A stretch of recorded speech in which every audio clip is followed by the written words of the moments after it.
Today's video is about burnout. I'll be talking to you guys about burnout and what I think about it, and the things that have helped me to deal with burnout. So first things first, I'd like to define what burnout is.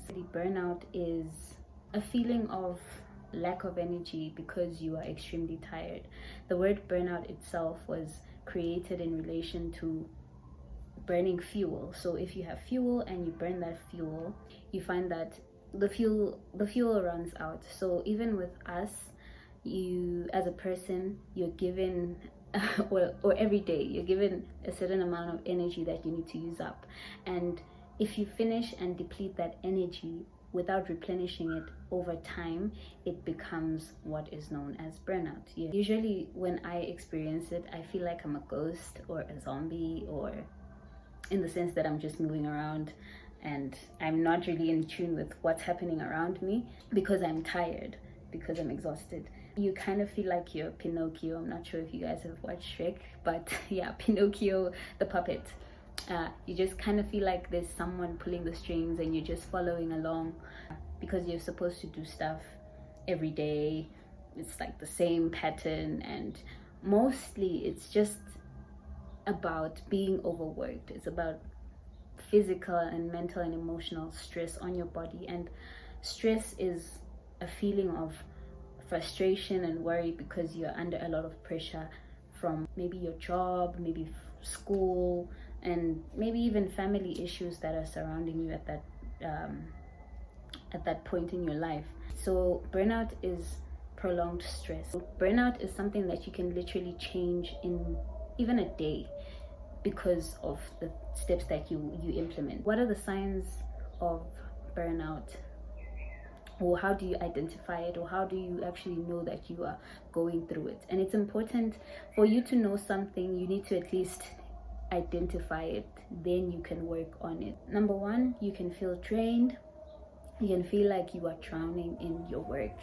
You can feel like you can feel helpless because of the amount of stuff that you need to do, or the pressures that are on you. You need to, for example, meet deadlines at work, or you need to write 10 assignments and you're just trying to figure out how you're going to go about it. Another sign of burnout is sleep deprivation. You find that you can't sleep at night, and I am a culprit because sometimes I cannot sleep. I sometimes dread going to bed because I think about the fact that I have to just close my eyes and just wait, and usually you find that I sleep after maybe 15 minutes because I'm still trying to sleep, because I have so much stuff going on in my head. You can feel anxious.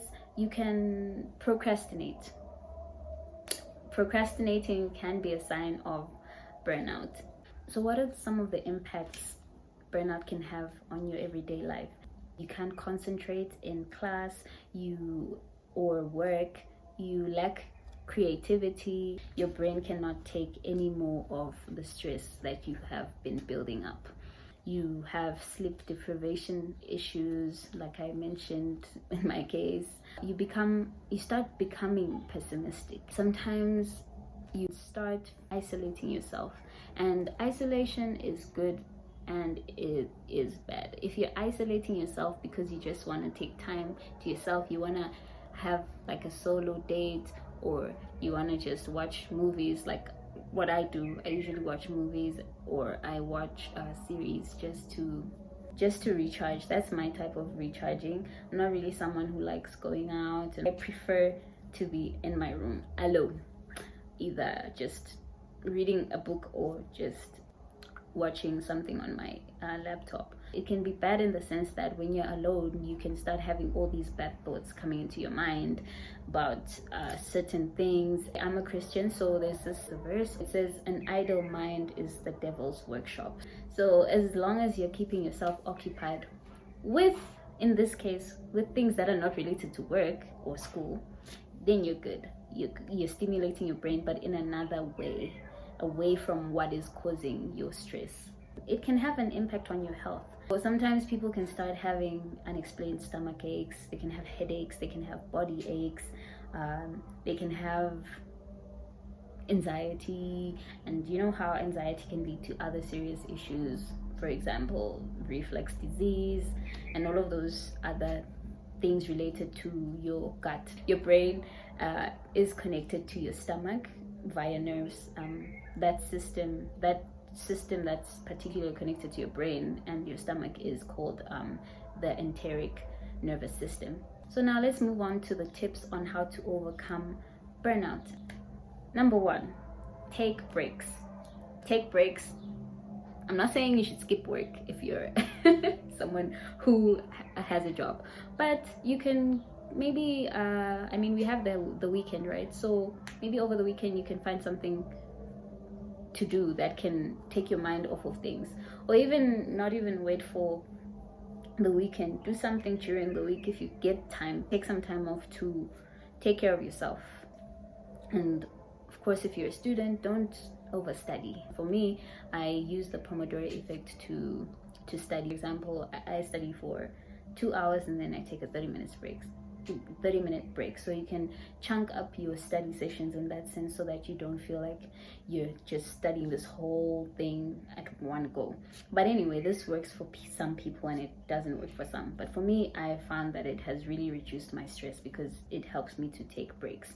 Number 2, do go outside, please. Take it from me, going outside is the best. I for one love the sunlight. I enjoy sitting outside and basking in the sun. I think it's because, actually I think I learned it from my grandmother, because she was always outside and just sitting there on her mat, enjoying the view and taking in some vitamin D. Yeah. So I usually just go out if I'm feeling too overwhelmed, and I read that getting some sunlight releases certain hormones in your body called serotonin, and serotonin is known to change your mood.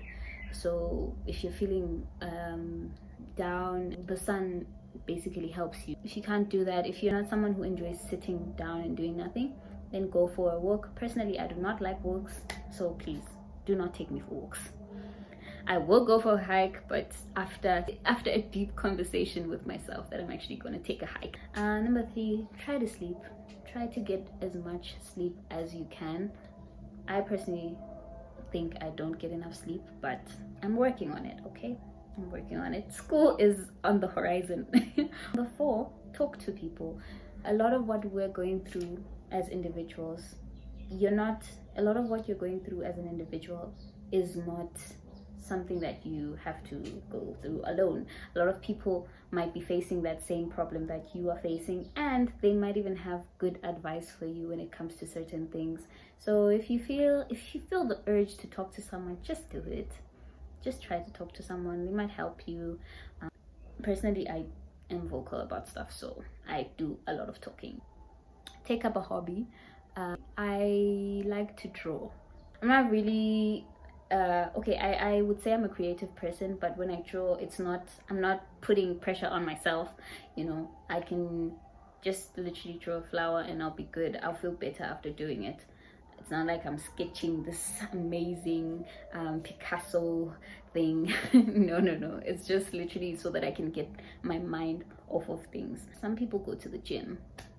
I have seen what the gym can do because I live with someone who is a gym fanatic. Like, I'm inspired by her because personally I do not like getting tired, but I know that it's important for me to exercise. Again, I am working on it. I have so much things to work on. Like, I'm not perfect. Do you guys see? We're not perfect. We're just, what are we doing? Yeah, go to the gym or play some sports. 7, take care of yourself. Listen to your body. If your body is saying, I want to rest now, listen to it, because if you don't listen to it, then you're putting tension on it. Try to eat healthy. Culprit again. And then last but not least is set realistic goals for yourself.